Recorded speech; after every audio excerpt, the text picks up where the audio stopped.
Friends, it's time for us to get up and pray.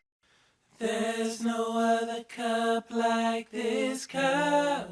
Hello, everyone. My name is Lashana Moss, and welcome to this Cups Words of Encouragement. If this is your first time here, this channel is all about helping people like you to grow spiritually by giving you practical Bible teaching that will help you understand your true identity in God. Be sure to subscribe to the channel and click the bell icon. I upload new content every Tuesday morning. So, friends, I think it's important for us to talk about prayer during this time. You know, as we are ending Passover 2020, I think it's important for us to look at scripture in regards to prayer. You know, the first Passover took place in the book of Exodus with the Israelites. And it was an illustration of the power of the blood of the Lamb, who is in our day, Jesus Christ. You know, there's power in his blood and there's power in his name. But I want us to look at what happened after the Last Supper. What happened when Jesus took his disciples, and the last thing he stressed to them was the power of prayer. You know, during this time, we're at a pause. It's like God is resetting his church to rise up and to take our place so that God's will can be done on this earth. You know, many of us are shut in. We're practicing social distancing. A lot of stores are closed, you know, restaurants, sporting events, schools are being shut down. But we do have time to get back to the basics. And I felt it was important to release this video about prayer so that we can be encouraged and just rise up and take our place. You know, in Psalms 103, it talks about God's angels, and it says in verses 20 and 21, "Praise the Lord, you his angels, you mighty ones who do his binding, who obey his word. Praise the Lord, all his heavenly hosts, you his servants who do his will." See, friends, God gives us assistance with the angels. And I love in that scripture because it says that God's angels, they obey his word. But friends, they can't obey the word of God if we don't open up our mouths in prayer and release the word of God.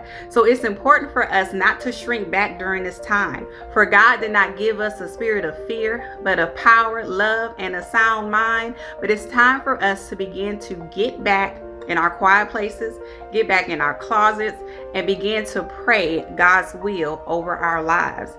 So I'm going to go to Luke chapter 22, and we're going to read verses 39 and 47, and it reads, "Jesus went out as usual to the Mount of Olives, and his disciples followed him. On reaching the place, he said to them, 'Pray that you will not fall into temptation.' He withdrew about a stone's throw beyond them, knelt down, and prayed, 'Father, if you are willing, take this cup from me, yet not my will, but yours be done.' An angel from heaven appeared to him and strengthened him. And being in anguish, he prayed more earnestly, and his sweat was like drops of blood falling to the ground. When he rose from prayer and went back to the disciples, he found them asleep, exhausted from sorrow. 'Why are you sleeping?' he asked them. 'Get up and pray, so that you will not fall into temptation.'" So you see, friends, Jesus is asking us, I believe, the same question. Why are you sleeping? You know, why are you at home, you know, sleeping 10, 12 hours? Why are you in front of the television watching Netflix and Hulu? Why are you watching CNN over and over again? They're saying the same thing. Why are you sleeping when you should be praying so that you will not fall under temptation? You know, the beauty about prayer is that, yes, it does align with God's will, but it's for us. It's to strengthen us so that we will not fall under temptation. And friends, we're living in a time where we can't afford to be lukewarm. You know, Jesus said in Revelation chapter 3, that he would rather we be hot or cold, but lukewarm, he gonna spit us out. We don't have time to be complacent. We don't have time to just wait on God. We have to rise up and take our place and be on fire for him. We have to seek after him in spirit and in truth, and just begin to do what Jesus is telling us to do in scripture. So he asked this question, you know, why are you sleeping? So it's time for the church to rise up and awaken from the things of this world. So friends, I just want to encourage you right now that give God what he's asking us to do. Give God this 1 hour. Cry out to God and begin to align your thoughts with his. It's time for us to just get in our quiet place and get back to the basics. We have to learn to just trust God with all of our heart and lean not on our own understanding. And I know, friends, that some of you may be watching this and saying, you know what, Deshauna, I don't think I can pray, or I don't know how to pray. And I want to look at Mark, because the book of Mark, it talks about, again, what Jesus told Peter. And I want to look at Mark 14 verses 37 and 38, because this is very important. Then he returned to his disciples and found them sleeping. Simon, he said to Peter, are you asleep? Couldn't you keep watch for 1 hour? Watch and pray so that you will not fall into temptation. The spirit is willing, but the flesh is weak. And friends, if anybody know the story about Peter, he did fall into temptation, because when Jesus was betrayed and captured, Peter denounced him 3 times. And see, that's what Jesus, our God, is trying to prevent us from falling into temptation, from becoming a part of the great falling away. Yeah, we're living in a time where we're getting ready to see the greatest awakening that this earth has ever experienced. And I am so excited that I was called and born for such a time as this, but we have to do our part. You don't want to fall away from God, because Jesus is the truth, the way, and the life, and no one gets through the Father but by him. So we want to make sure that we're standing in prayer and that we're releasing God's word into the atmosphere. So how do you pray?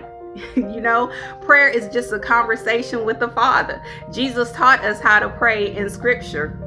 He taught us the Lord's Prayer. But friends, I want to encourage you, before you start praying, worship God.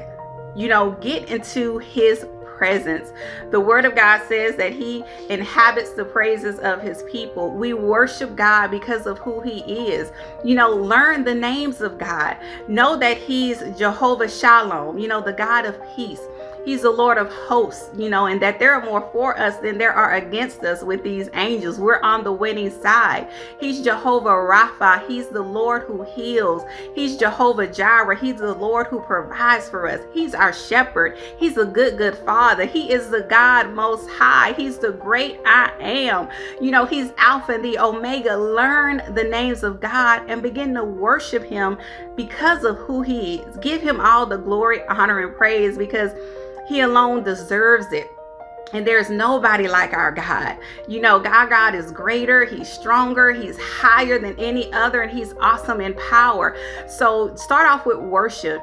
And if you don't know good worship songs, I want to just give out some people who I listen to. I can tell you right now, you will never go wrong with William McDowell. His old CDs, the new one, The Cry, William McDowell will take you into God's presence. I'm telling you. Bethel Church, they have a wonderful praise and worship team, and you can Google these people on YouTube. Carrie Job is a good worship leader. Tasha Cobbs, just begin to worship God. Get 1 or 2 songs and just enter into his presence. And when the atmosphere is set, when your mind is calm and focused on our Heavenly Father, then begin to pray. And when Jesus taught us to pray, he said, pray our Father. So you pray to our Father and begin to ask God to forgive you of your sins, because you don't want nothing to hinder your prayers. Ask God to forgive you of the sins you know, the sins you don't know. And friends, I also want to encourage you to forgive others. We don't have time to hold grudges. We don't have time to be offended. We don't have time to have unforgiveness in our hearts. That is a trap from the devil. I know that many of you may be hurt. I know that many of you may have experienced abuse. Some of you may have been even molested or raped, abandoned by parents, those people who are supposed to love you, betrayed by spouses or even friends, lied on, cheated on.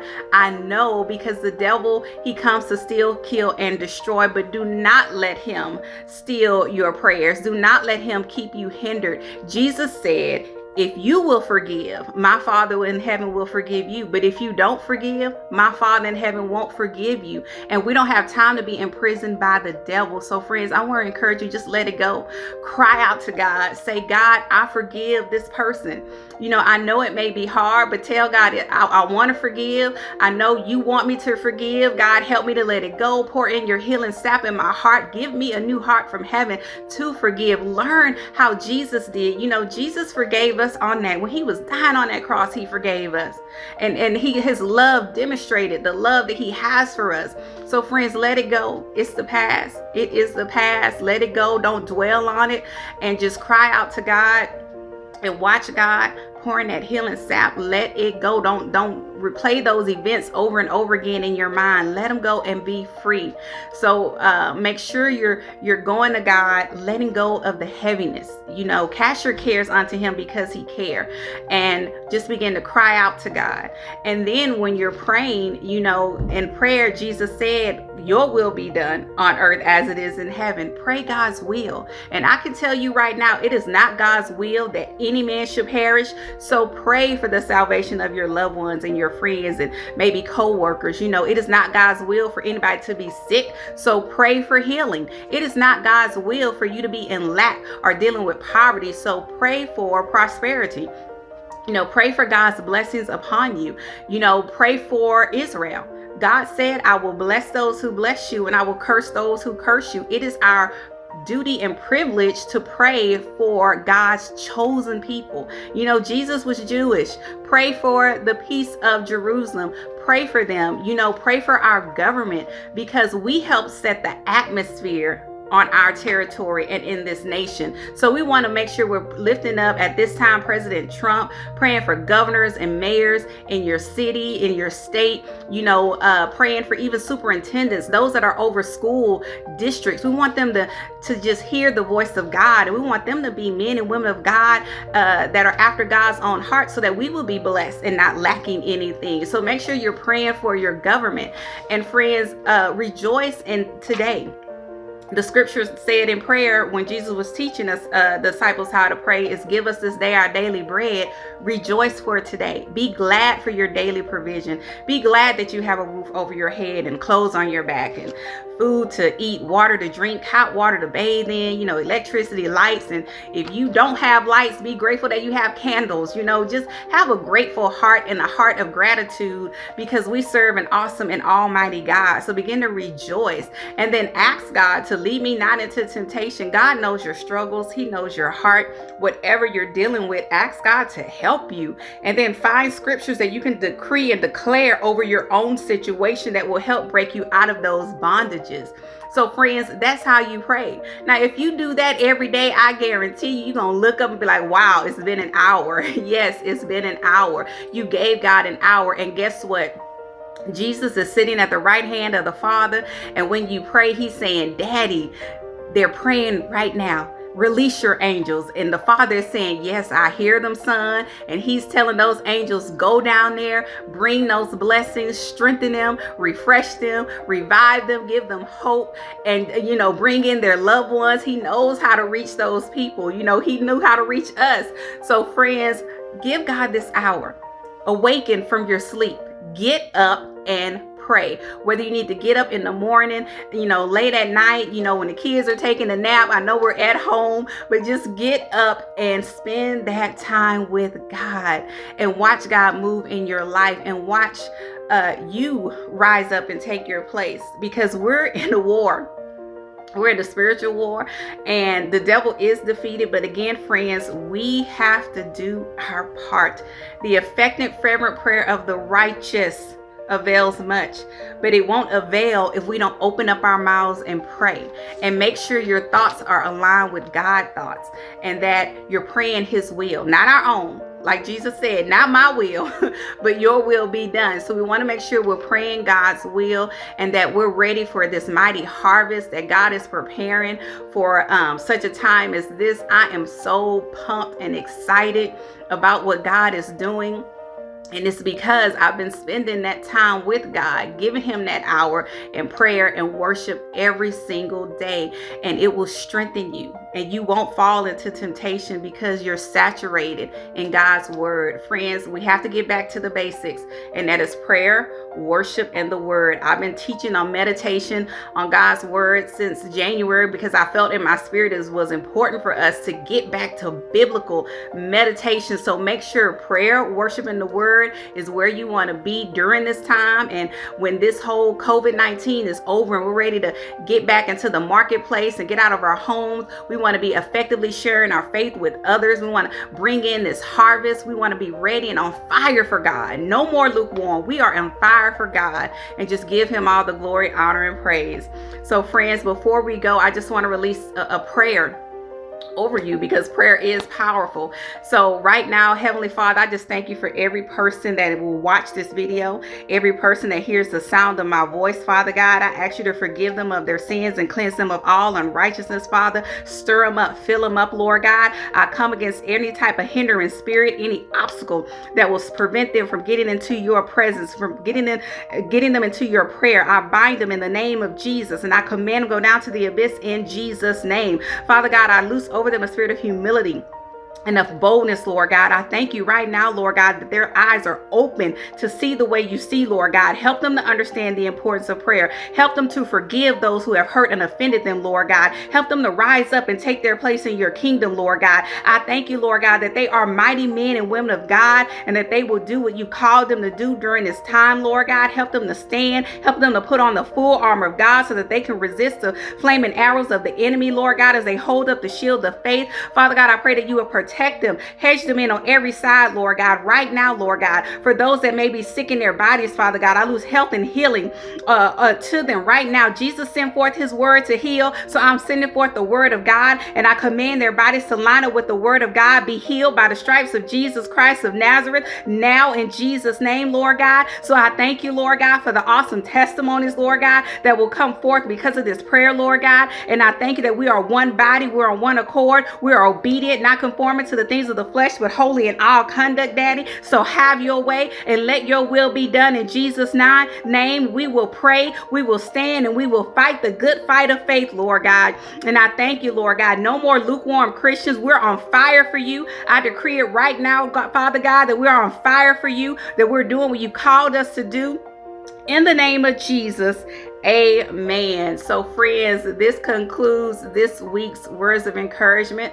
Rise up and take your place. You are more than a conqueror through Christ Jesus, and you can do all things through Christ who strengthens you. So please be blessed. Remember, I upload new content every Tuesday morning. If this video has blessed you in any way, share it with your family and friends, because it's time for them to awaken and pray also. Share the video. Remember, this cup is an inspirational disposable coffee cup company, and we have a store online, and you can go online and order this cup. We print the word of God, John 3:16, on the cup so that you can be encouraged and blessed and even effectively share your faith. So with this cup, you will never thirst again. Be blessed. There's no other cup like this cup.